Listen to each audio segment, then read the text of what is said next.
Okay, so you've mastered centering, opening, and pulling. And you can do it perfectly every single time you sit down at the wheel.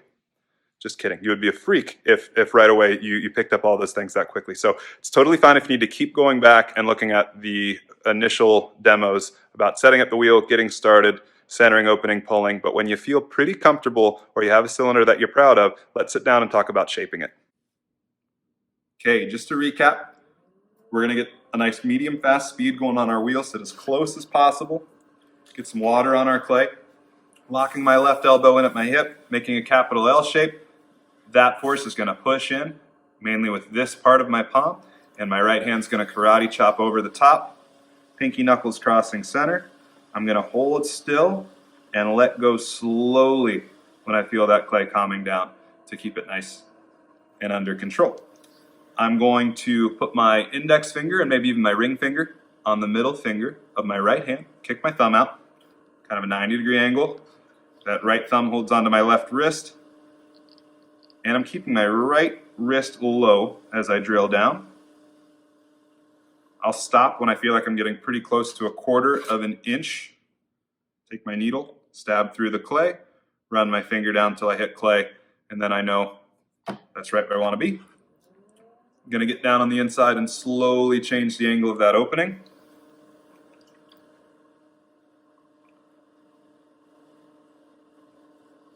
And right now, if you're new to shaping, one thing I want you to think about is the bottom of your pot.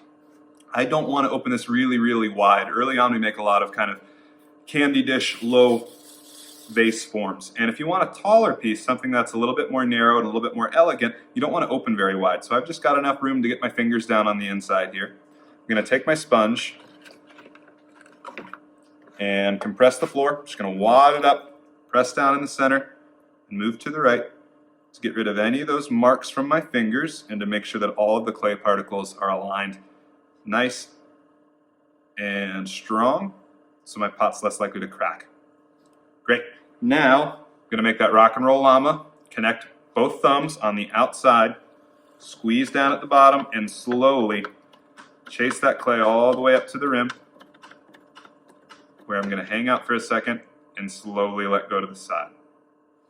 Then I'm going to reach down again.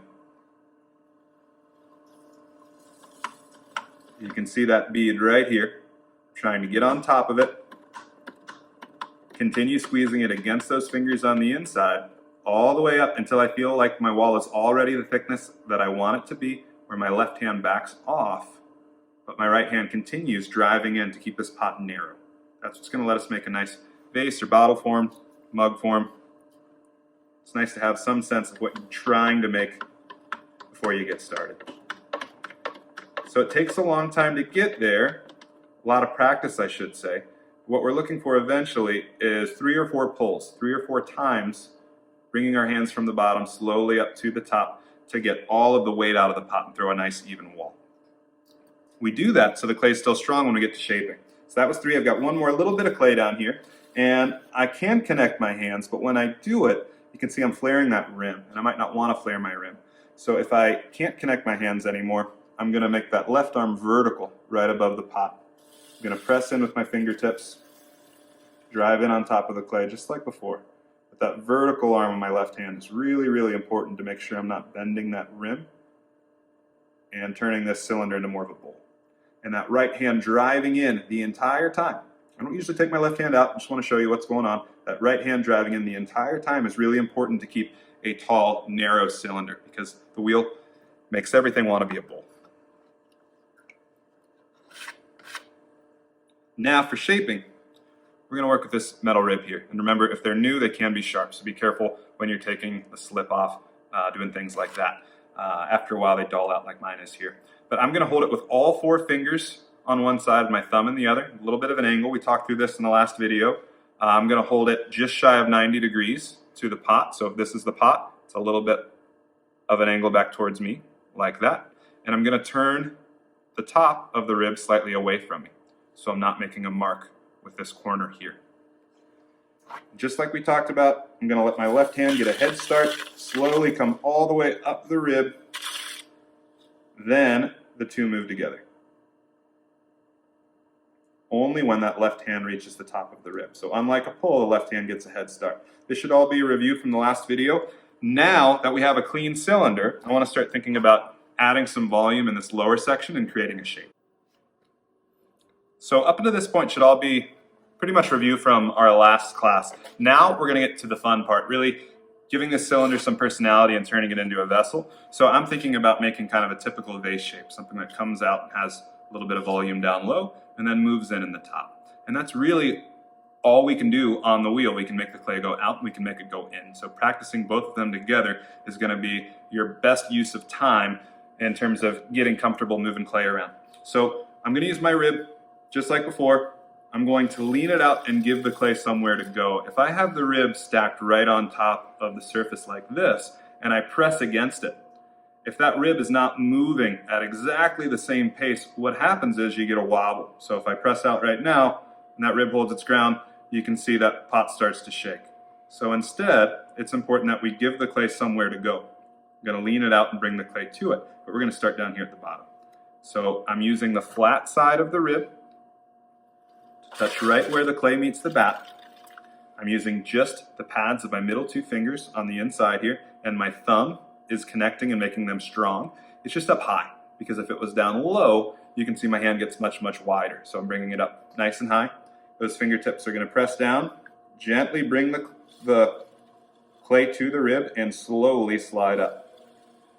And as soon as I'm out wider than the area above the clay, I'm in trouble, because gravity is real, and this pot's going to want to sit down at this spot. So we talk about stretching a wall when we're shaping. There's a little bit of outward pressure down low, but it's mainly lifting. It's the pads of these fingers sitting right in this spot, lifting up. The rib is essentially following behind. I'm going to come up very, very slowly. You can see this is slower than a pulling pass. The bigger of the change that I'm asking the clay to have, the slower I want to go. So this is a pretty big change. Now, to finish this curve, I'm going to switch and use the rounded side. So this isn't critical, it's just that the flat side, if I lean in, will make a mark. You can see that line in the surface. So instead, I'll use the smooth rounded side. And this is where having your thumb on the back and all four fingers spread out is really important, because I can apply a little bit of pressure with that index finger and just wrap the clay right over the fingers on my left hand on the inside, right like that. So it's really important, even if you're making a very, very round pot, to do it gradually over several steps. I want this clay to slowly transition from a straight wall to a round curve. So I'm going to come down to the bottom again, gently press out, come all the way up to the top of my rib. You can see, now I'm in trouble, right? I have this severe change in direction. Clay doesn't like that. It likes really smooth, soft curves. So I need to lift with my pads of my middle two fingers of my left hand all the way up here. I'll get to the top of where I want that curve to be, flip my rib around. And it's okay to take that rib all the way up the surface, just to make sure that everything's under control. Now I want to start thinking about the top. So to make the clay more narrow, I'm going to neck or collar it in. And to do that, I'm going to take my thumbs and my middle fingers on both hands, and I'm going to overlap them. Okay, so it doesn't matter which one's on top. I'm going to overlap them, and they're slightly pointed up. I want to make sure that I'm directing that force up. And what I'm going to do is try to squeeze with even pressure and make a circle, and have that circle get smaller and smaller and smaller as I move up the clay.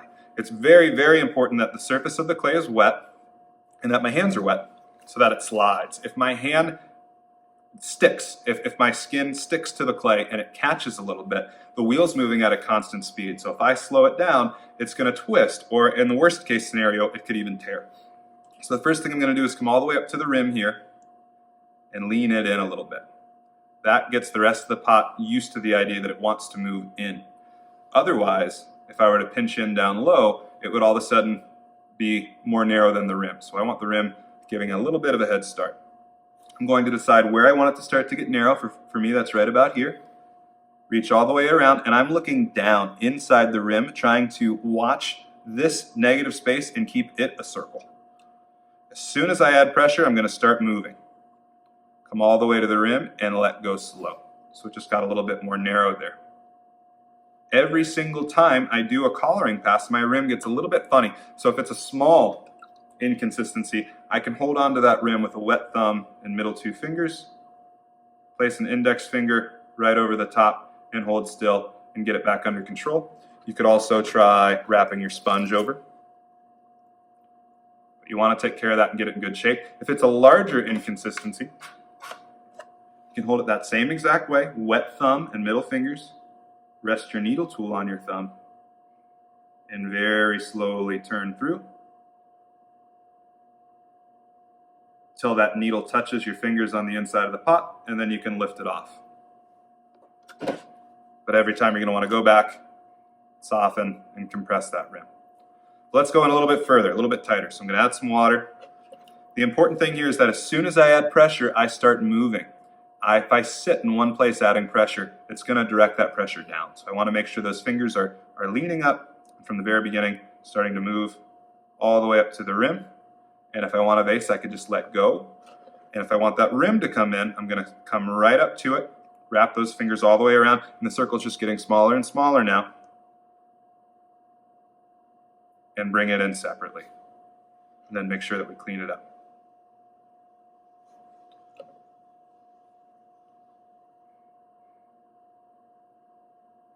All right, so I think I'm pretty happy with that. Even though I can't get my whole left hand down on the inside, I can use my rib. So I'm going to get all four fingers on one side, my thumb on the other, and I'm just going to reach down with whatever wet fingers I can fit inside this pot and gently bring the rib up over the surface. And here's where that close to 90-degree angle is so important. You can see I'm getting a pretty good scrape on this pot without having to push so much that it's even changing the shape. Where if it was flatter, closer to a 30 or 45-degree angle, I wouldn't be able to do that. So I'm going to get all the slip off of here for two reasons. It'll dry a little bit more evenly and be easier for me to lift off right now. And it also gives a much, much nicer canvas, kind of a backdrop to the glaze that I want to use. So I guess that's three reasons. I'm going to finish this rim. Compress it, make sure that it's nice and smooth so it's not going to be sharp. And we'll do that cutback we talked about in the last video. So I'm going to hold on to this wood tool with both hands, point towards the pot, leaning it back towards myself, and I'm going to drive straight in. Then with a wet finger or sponge, I'm just going to touch that edge to make sure that it's nice and soft and rounded, just like my rim. Because I ribbed this piece, I can take a wire, hold it all the way out at the ends. So this particular wire has a loop for me to put my finger in. If you have the ones with wooden ends, you just want to reach all the way to that wooden end, wrap it around your finger, hold it tight with your thumbs, and I'm going to keep it tight as I pull through. And with dry, clean hands, you can lift it right off onto a wooden surface or a wear board.